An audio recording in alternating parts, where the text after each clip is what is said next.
It's great to be with you all. I much appreciate these opportunities to learn with you. Our presentation today is entitled Transfiguration, a Mystical Perspective. First, as is our practice, we'll do a meditation, and then we'll go into the presentation. I'll also have some resources for you if you wish to follow up on some of the topics in the presentation. So just get an image up to help us move into the meditation period. And you'll be seeing now a work entitled Moses Before the Burning Bush. It's by Ernest Fuchs, who's an Austrian painter. He had a Christian mother and a Jewish father. And the work is tempera on wood panel. It was done from around 1956, 1957. A relatively small work. It's about 18.5 centimeters high by about 23.2 centimeters across. There's a tremendous amount of symbolism and rich mystical import in this painting. You'll find on the left here, for example, the figure of the God or the divine radiating out light, very important to the topic of transfiguration. And we have here Moses before the burning bush, but we also see the seven-candled menorah very subtly placed in here by the figure of the divine. And we have a desert scene where Moses did much of his spiritual work, as did the Master Yeshua. You'll see the Master Yeshua figure depicted very much in a depiction of the Gautama, the Buddha style, with the Master Yeshua back in behind here. The applying of that Buddhist style of depicting the Christ figure in a way speaks of the universality that Ernest Fuchs wanted to convey in regard to spirituality. Now we're on the topic of transfiguration today. It's often described by earlier mystics that Moses' life matched the Master Jesus as Moses as an initiate of the ancient Egyptian mysteries, as was the Master Jesus. And particularly the burning bush that Moses stood before on Mount Sinai, said to be an event that would prefigure the transfiguration of the Master Yeshua.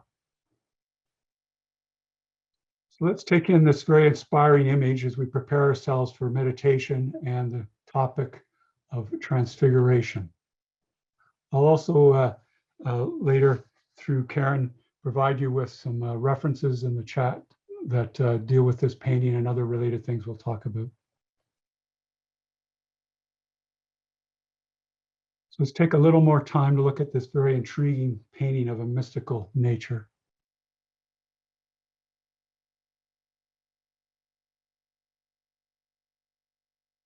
And we sense the inner spiritual force that it describes, and the artist has conveyed to us through his own mystical experience. I invite you now to close your eyes, and following the book Liber 777 of the Rosicrucian Order Amark, we'll ascend to the heights of the celestial sanctum and there dwell in cosmic attunement. So just take some time to let go of the cares of the day. Your eyes closed, palms in your lap, palms facing down. Spine upright, so allow free breathing. Feet on the floor.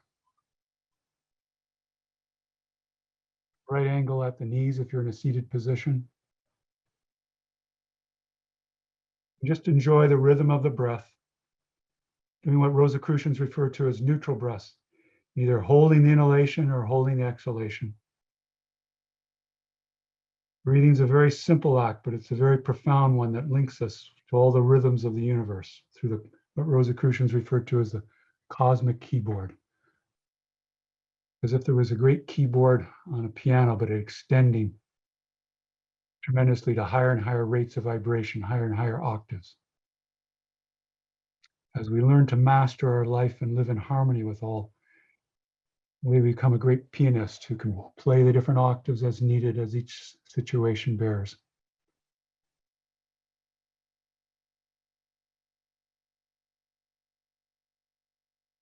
Creating a beautiful, harmonious music in our lives.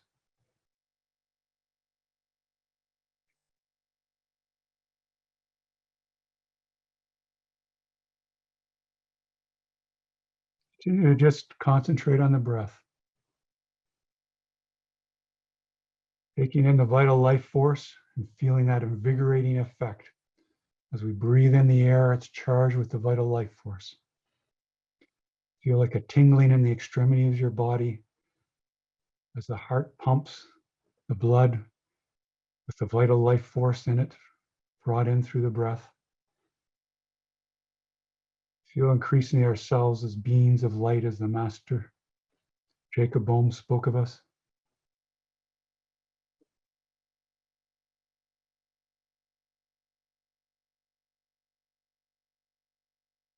You may wish to prolong particularly the exhalation to have that special relaxation effect, particularly through the large vagus nerve in our body. We'll spiritualize it for our purpose today. For as the body relaxes, it can more do its task as the holy temple of the divine within, or as Rosicrucians say, the master within, our true nature.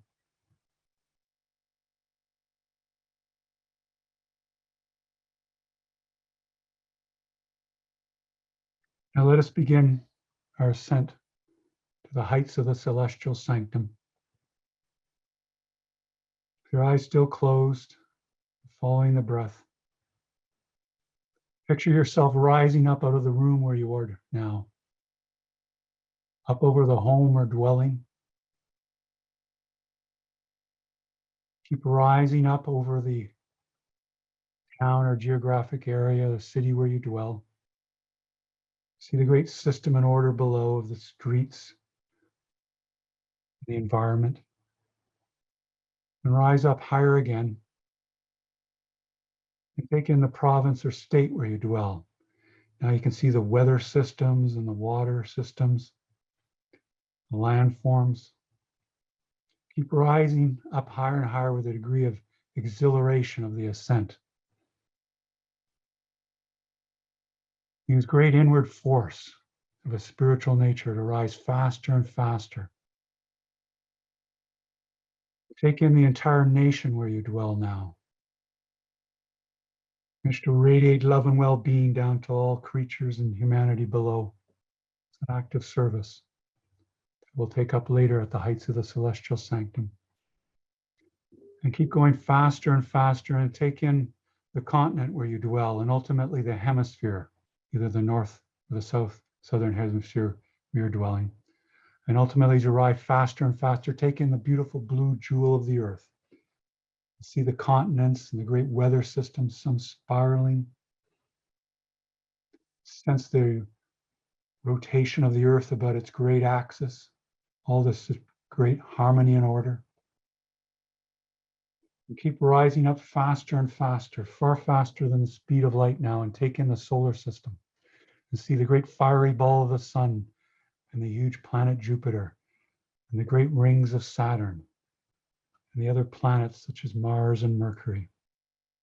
See how they revolve about the sun. All these great motions of revolutions, rotations, and harmony. Rise up higher and higher again and see the solar system recede and look up and see the myriads phenomena of stars. Some larger than our sun, some smaller.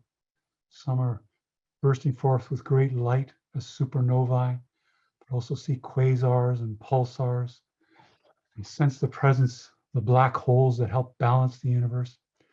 And rise up faster and faster and take in a wider range of the spectrum of light on the cosmic keyboard than the human normally can, because we're journeying in a spiritual way faster and faster.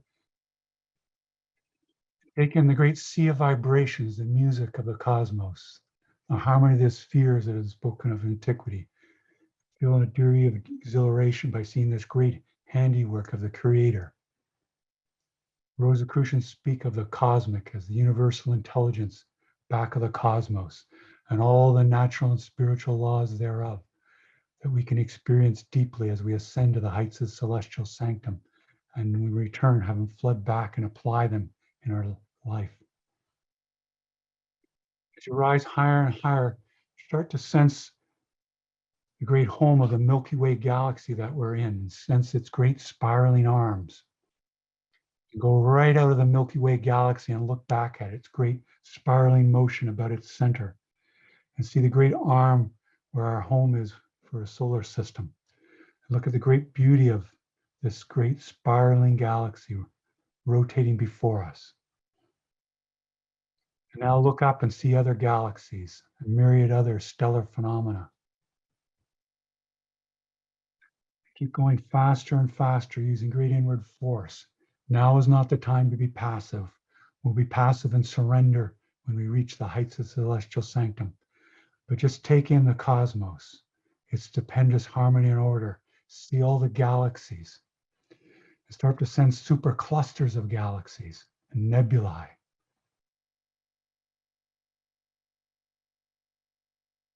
Sense the presence of the cosmic throughout one's being and the entirety of creation. The great handiwork, the divine intelligence. And keep going faster and faster and take in all the different life forms and great structures of the universe.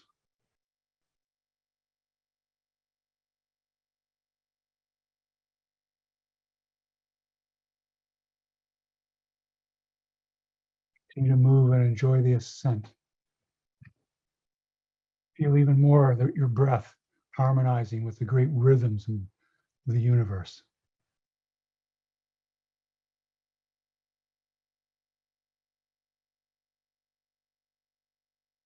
Continue to extend your range of senses to go beyond what you can normally see, hear, and touch. See this great sea or ocean of vibration that is the universe. Sense the great harmonium or harmony behind it. As you sense that, it's like having the vital life force come into you. Feel rejuvenated, reinvigorated, and one with the one, as the great mystic Plotinus said. As we move faster and faster, sense the great rotating action of the universe itself about a great axis, cosmic axis, the world axis spoken of since ancient times by mystics. Sense this stupendous rotation of the universe itself. Sense the presence of that great axis and move closer and closer to it with tremendous speed, way beyond the speed of light. And as you come close to the cosmic axis where the universe revolves, zoom in on its midpoint. As you reach it, slow up. When you arrive, feel an exhilaration to be at the center of the cosmos and by the law of correspondence at the center of your being. Whereas we've risen up tremendously high, we've gone deep, deep within ourselves. The two actions mirror each other. It is part of the profound meaning to see the icon of the universe before us. And while you dwell at the midpoint of the great cosmic axis, visualize there your celestial sanctum. It may be an inspiring place in nature, just looking about you, or maybe on a mountaintop, seeing a great vista and the high view that inspires the outer self to sense the cosmic consciousness within us. Or maybe a beautiful sacred grove in nature, earlier sites of where temple worship was done. Or you may wish to picture some inspiring built environments such as Grand Lodge Temple in San Jose, California, or a Sikh-Gurdwara, a Buddhist stupa, or a Jewish synagogue, or a Hindu mandir, or a Christian cathedral or church. Whatever your sacred space, just fill it in with inspiring views and inspiring stained glass windows, sense incense or special smells there of a vibratory nature that raises your consciousness.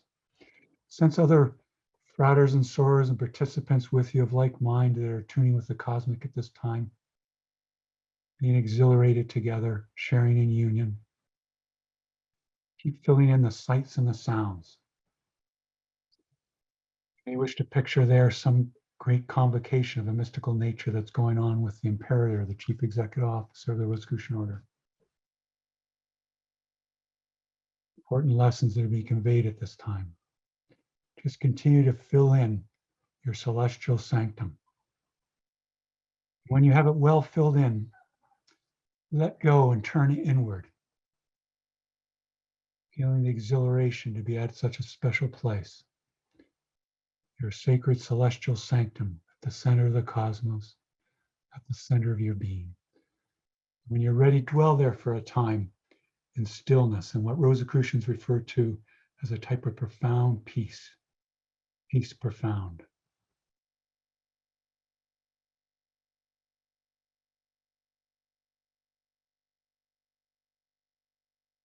And as you dwell in this deep, still center within our beings, you might find it helpful to keep focused there. Just follow the gentle rhythm of the breath in harmony with it all.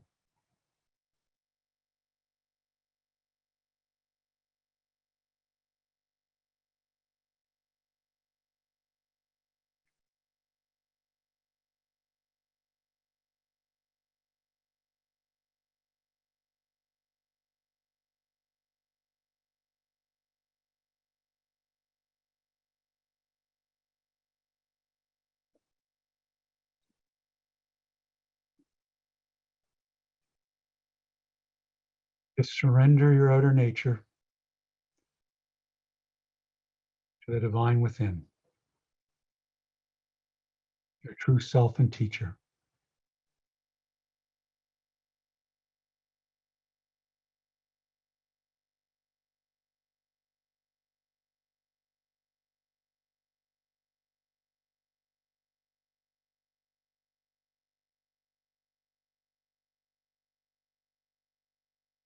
And as we surrender,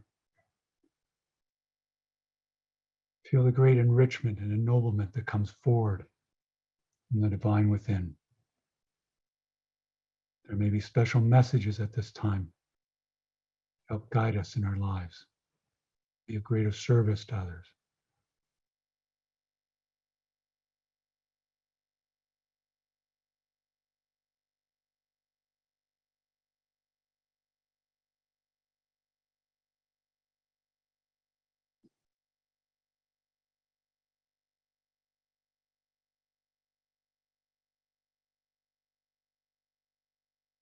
Just continue to dwell in stillness, feeling whatever there is to feel.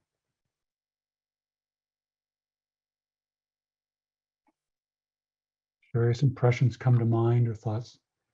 Note them, but return to the still center. Follow your breath.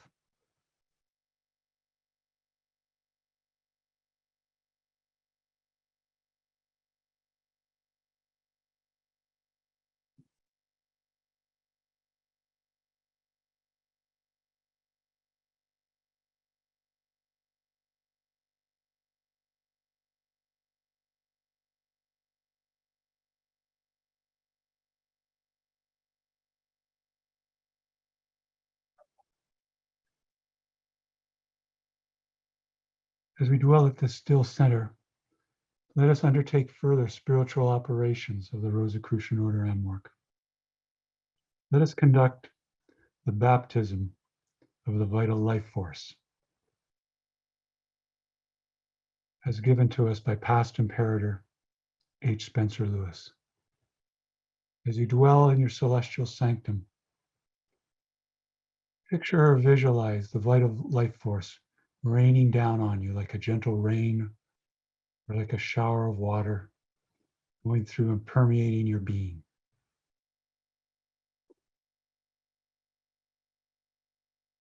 And as it comes down, think of youthfulness. The vital life force rains down on you. Think of youthfulness. Feel it.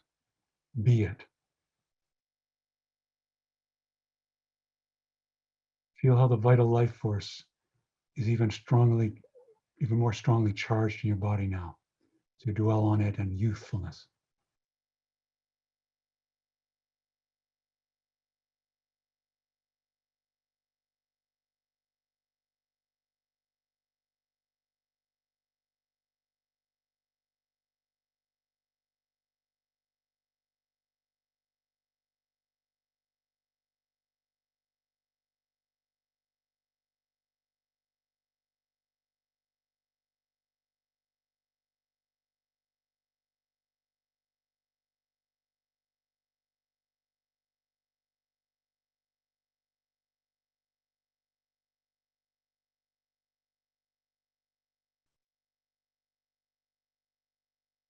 Now, as the vital life force continues to flow down on you, rain down on you,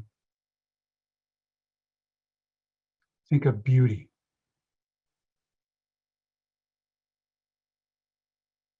Within your being,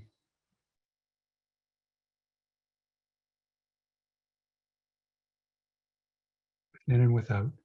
Just let the vital life force flow down on you, thinking of beauty.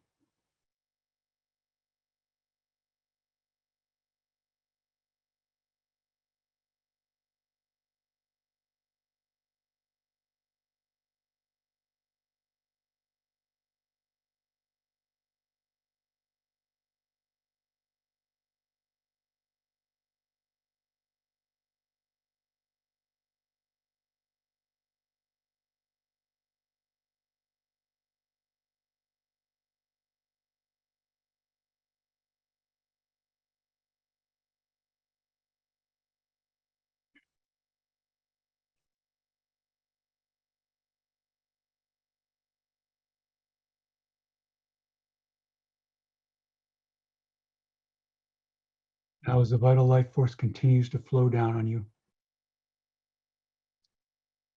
from your head to the tips of your toes, your holy temple, think of harmony.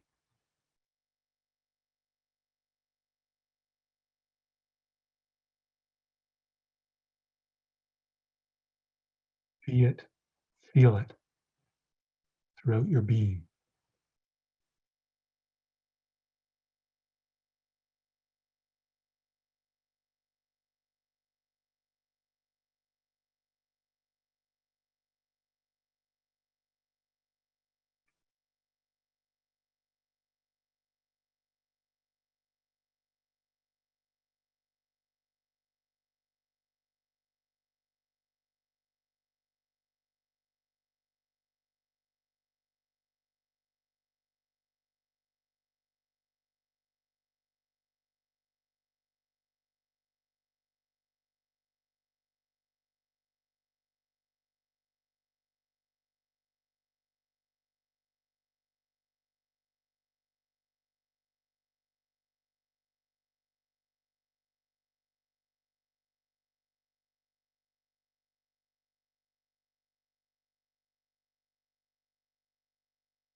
Now we'll conclude this period of the baptism of the vital life force with another spiritual operation as we continue our meditation.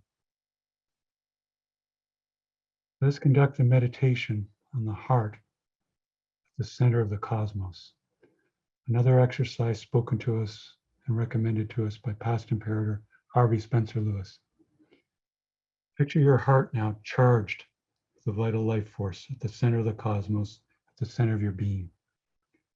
Picture it surrounded by the cosmos and the spiritual kingdom, and dwell on this great still center of the heart within yourself.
Now that your being is well charged with the vital life force and animated by the cosmic consciousness,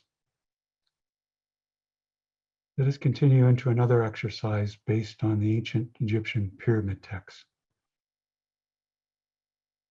where the initiate, represented by the pharaoh, radiates out the shining forth of the god and goddess. Picture from your heart and your entire being, light radiating out in this great center of the cosmos, out throughout the entire cosmos. Just picture the light flowing out. First, use a great deal of spiritual energy, just like you did in rising up to the heights of the celestial sanctum. Radiate out a great white light throughout the cosmos.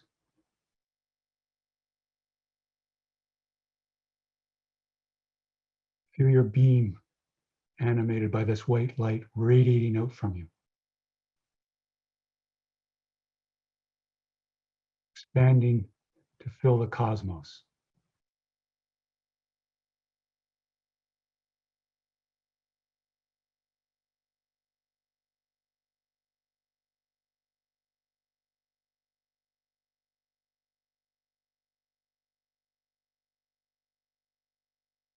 Surrender and let the divine within radiate great light out.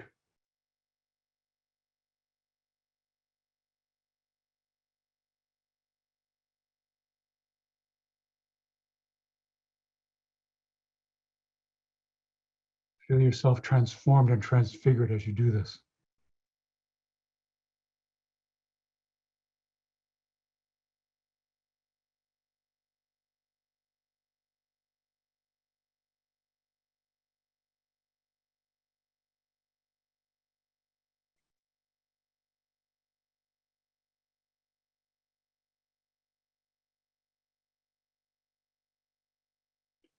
Now, as you radiate out this light to the cosmos, sense with it goes out love and well-being to all persons and all sentient beings in need of healing.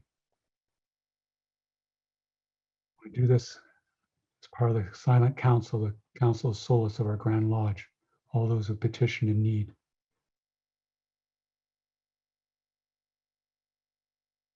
Radiating out the great white light throughout the cosmos, love and well-being, to help make whole all those in need.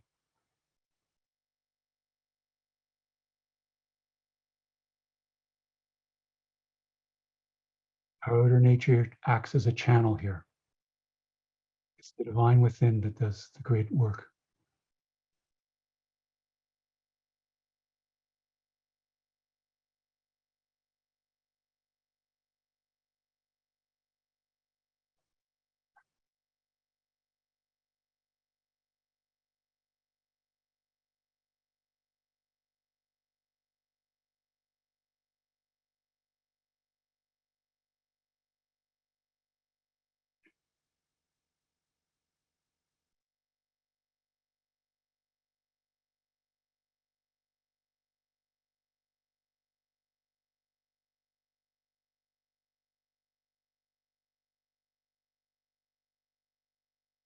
Now we'll gently prepare to close our meditation and descend from the heights of the celestial sanctum.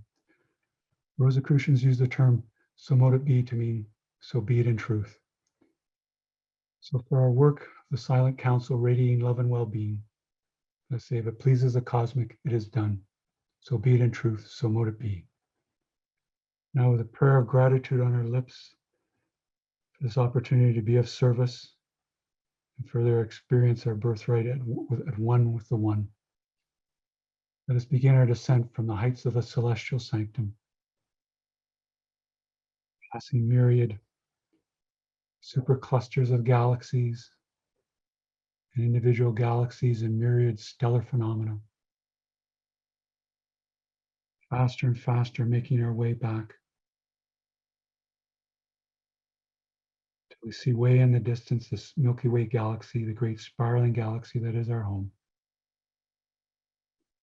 Come into the great arm of the Milky Way galaxy where we dwell, past the myriad stellar phenomena, see in the distance the solar system. Come down gradually, see the great fiery ball of the sun and the earth where we dwell. Come to the hemisphere where we dwell, and the great nation, state or province, city or geographic area we dwell. And let us say together, "The God of my heart, sanctify this attunement of self with the celestial sanctum, so mote it be." And let us continue back to our neighborhood, our home where we dwell, into the room, and where we're seated or lying down. And when you're ready, you may wish to open your eyes and have a stretch. Feel a rejuvenation, degree of rebirth, a highly balanced state of consciousness, assured that this attunement with the cosmic will continue with us always, and the radiations of light and well-being to others will continue as a way of life. Thank you.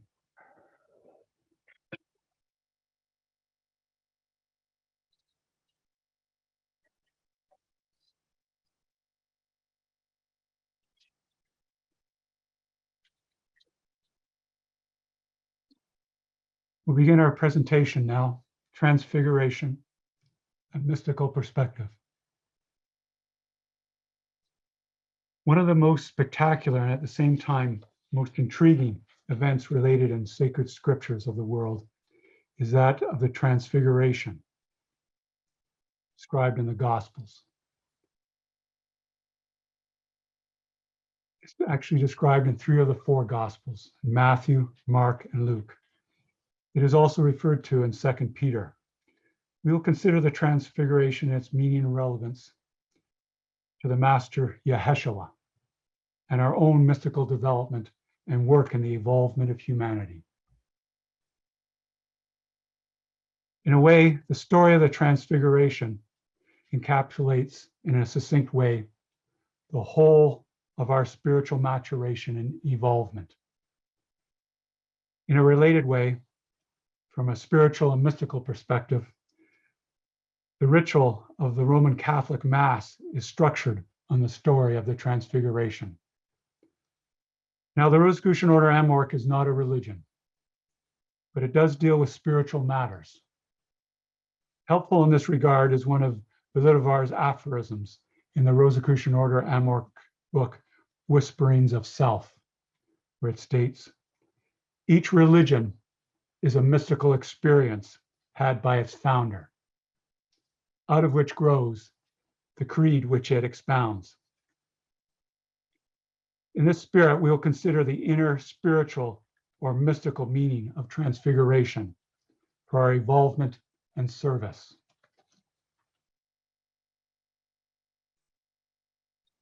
In order to help focus our minds, let us hear the words of Matthew 17 on this matter. Again, not in a religious fashion, but in a deeper mystical fashion, where we're thinking about the direct experience of the divine, not based on belief or what we've been told, but direct knowledge.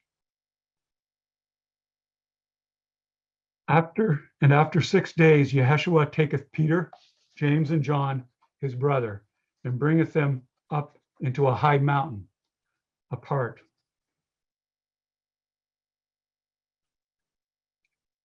And was transfigured before them, and his face did shine as the sun. And his raiment was white as the light. And behold, there appeared unto them Moses and Elias talking with him. Then answered Peter and said unto Yeshua, Lord, it is good for us to be here. If thou wilt let us make here 3 tabernacles, one for thee, one for Moses, and one for Elias. While he yet spake, behold, a bright cloud overshadowed them. And behold, a voice out of the cloud which said, This is my beloved Son, in whom I am well pleased. Hear ye him.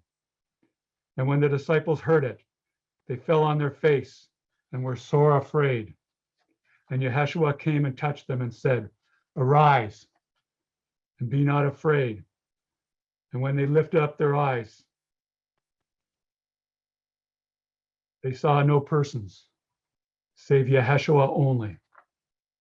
And as they came down from the mountain, Yeshua charged them, saying, Tell the vision to no persons until the Son of Man be risen again from the dead. And his disciples asked him, saying,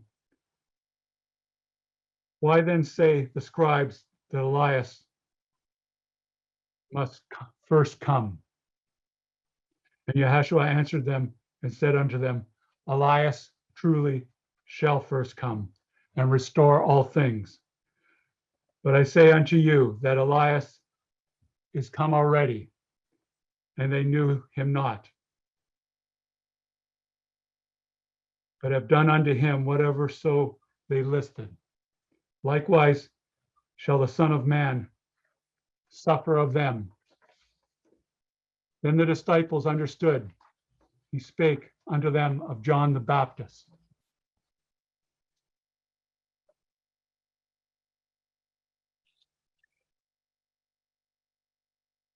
Now, the derivation or etymology of the word transfiguration is from the Latin transfigere. This latter word is formed by the Latin preposition trans, meaning across, to, or on the farther side of, beyond, over. Acting on the Latin figura, meaning form, shape, figure. Thus, transfiguration signifies the changing of form. In some mystical traditions, we can know this profound changing in the form of the mystical marriage of the Lamb. The transfiguration of the Master Yeshua is a culminating initiation on a mountain before his specially selected disciples, James, Peter, and John. The traditional sacred symbolism of the mountain completes this account of the raising of vibrations on the cosmic keyboard and the high vantage point of illumination. Past Imperator H. Spencer Lewis, in The Mystical Life of Jesus, notes too that the transfiguration is part of the traditional phases of initiation known to the Pythagoreans. More specifically, in terms of the public ministry of the Master Yeshua, we note the first degree or preparation culminating in the Sermon on the Mount, the second degree or purification represented by the miraculous healings and the demonstrations of the Christian mystical therapeutics, the third degree or illumination manifested by the raising of Lazarus, and the fourth degree of spiritual vision manifested by the transfiguration.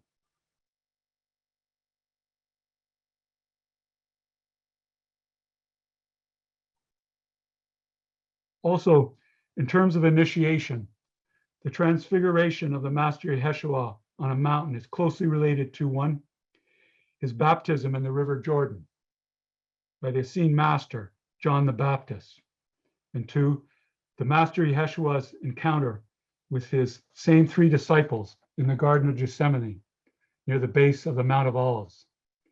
In the former, like at the Transfiguration, we know that God announces that he is well pleased with his Son. Also at the baptism, there is the experience of great light in conjunction with the descent of the dove, akin to the experience of the divine light, in conjunction with the cloud, strikingly known as the Shekinah, meaning God in our midst.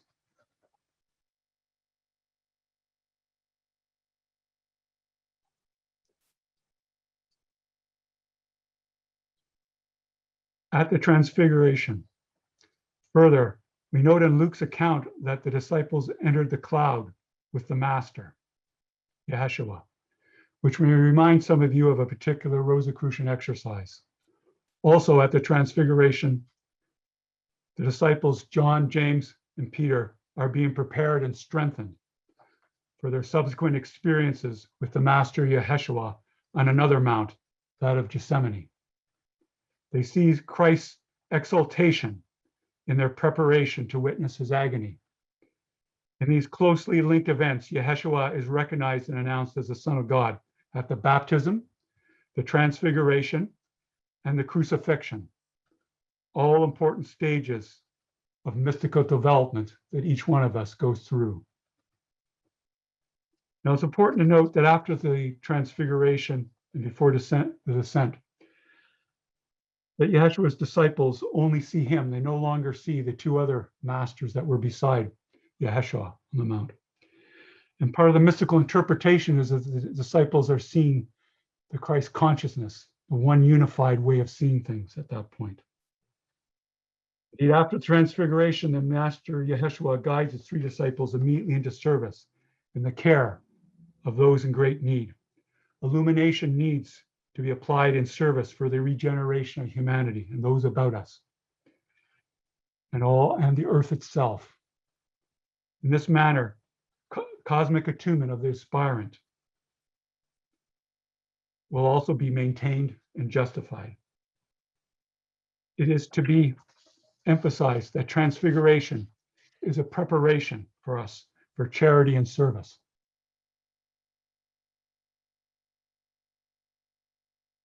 The mystery of the glory and the mystery of the cross are one gnosis. Strikingly, Moses and Elias or Elijah appear on the mount with the Master Yeshua. These two former initiates who in their earthly lives were illuminated on mountains are in the initiatic current and initiation chain with the Master Yeshua. We note that Elias incarnated as John the Baptist. The mystic Gregory of Nyssa, in his book, The Life of Moses, describes the transformed or transfigured initiate as follows in an adapted form. For she, who has truly come to be in the image of the divine, and who has in no way turned aside from the divine character, bears in herself its distinguishing marks, and shows in all things her conformity to the divine archetype. She beautifies her own soul with what is incorruptible, unchangeable, and shares in no evil at all.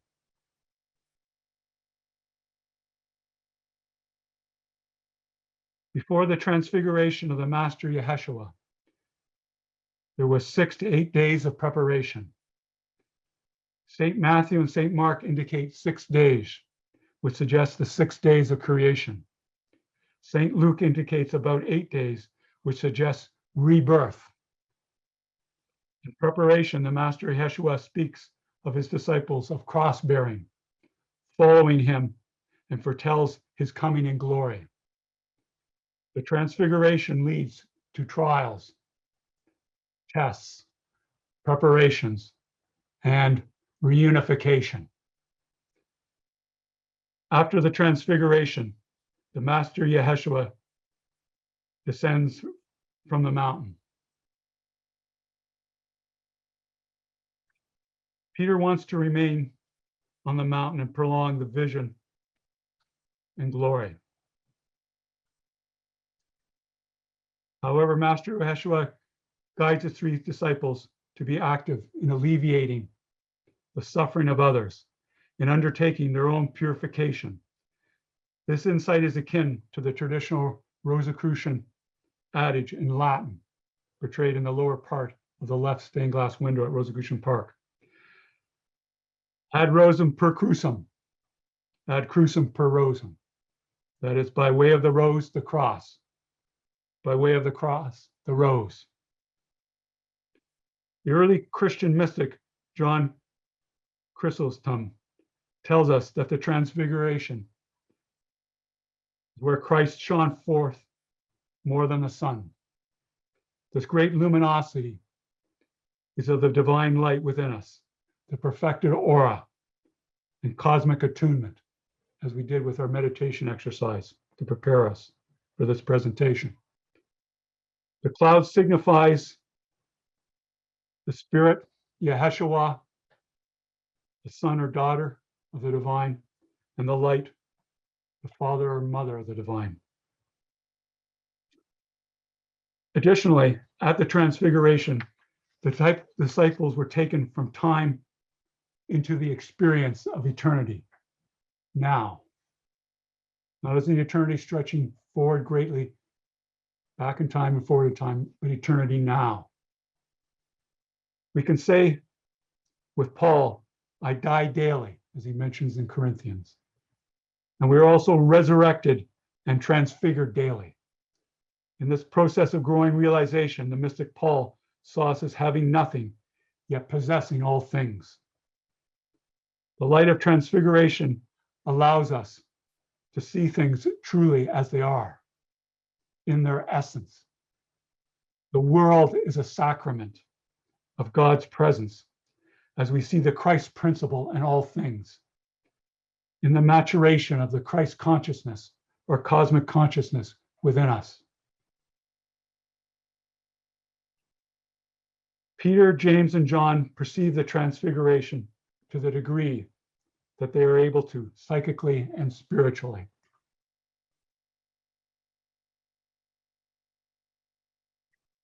Only those inwardly prepared are able to experience transfiguration.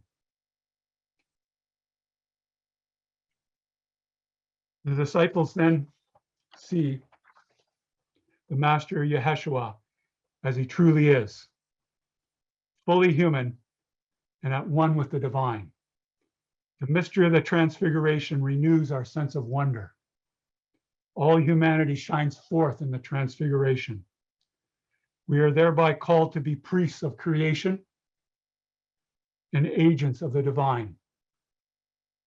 In this manner, we can see that another mystical interpretation of the Transfiguration is that Peter, James, and John are the ones being transfigured by seeing the spiritual form of the Master Yeshua, which is to be understood as the experience of Christ consciousness or cosmic consciousness.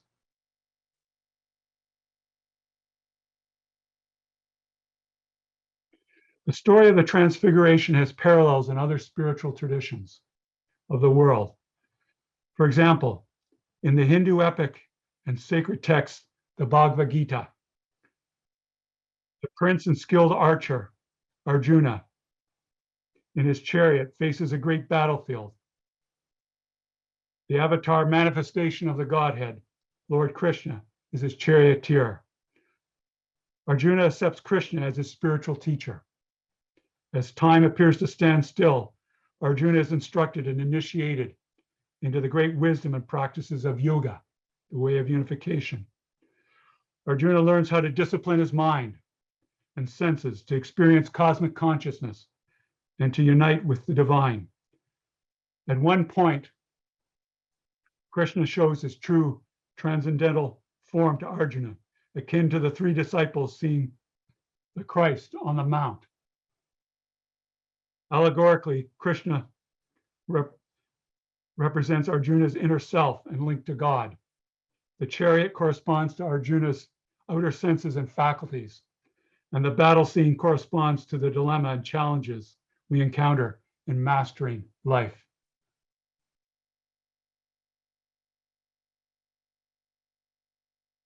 The bright white garments of the Master Yeshua at the Transfiguration also closely parallels such robes of other initiatories.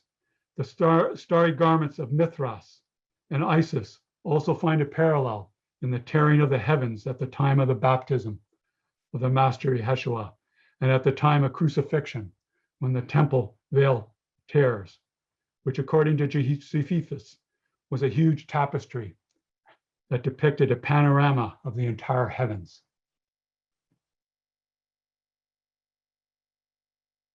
The ancient author Apuleius tells us how the hero Lucius progressed in the initiatory rites and mysteries of the starry-robed Isis. At the end of Lucius' initiation, the priests adorn him in a beautiful garment. And while holding a torch and wearing a starry crown, Apuleius relates that the aspirant is decorated like the sun. In 1 Enoch 14, Enoch ascends to the heavens and enters a cosmic temple. In his vision, he sees the great glory wearing a gown which was shining more brightly than the sun. It was whiter than any snow. Similarly, in 2 Enoch, Enoch ascends to the heavens, and God instructs the angel Michael to take Enoch and extract him from the earthly clothing and anoint him with the delightful oil and put him into clothes of glory. In the ancient Egyptian pyramid texts, the initiate is described as shining forth like a god or goddess in a state of inner illumination and radiance and identified with Ra. In these and other passages,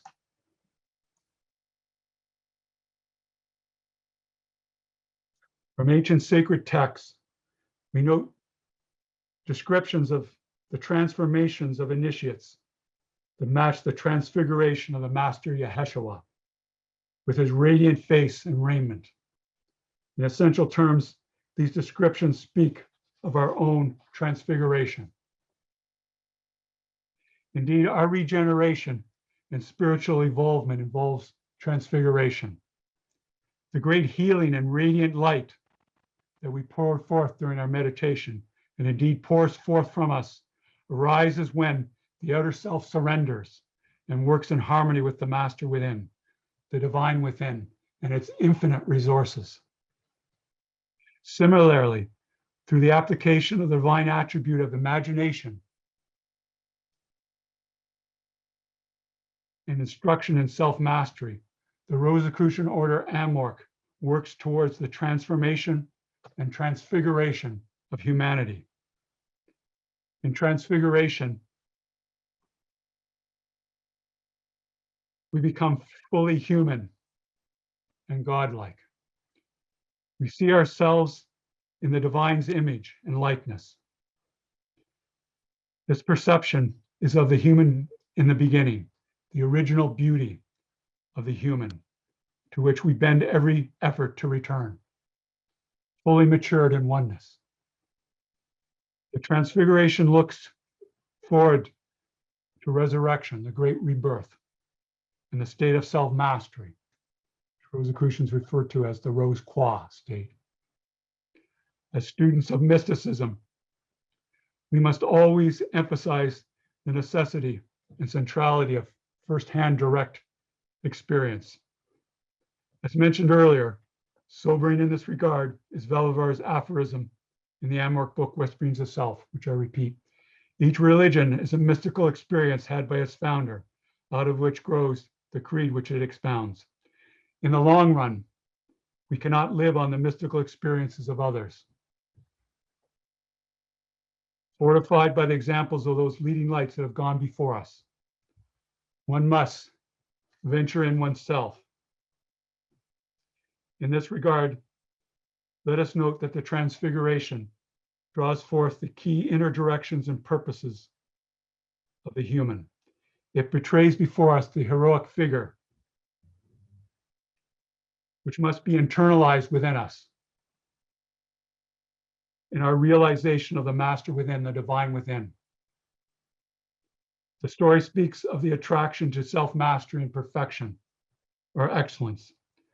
The drive for unity is called forth in the divine light and gathering of the initiates and the aspirants in this culminating stage of spiritual vision or mystical union. The experience is one of exaltation, in which we are ennobled and matured. In this manner, the story and firsthand experience of Transfiguration is a major key for our service and mission in life and in the work of repair, regeneration, and the reintegration of us all. Thank you.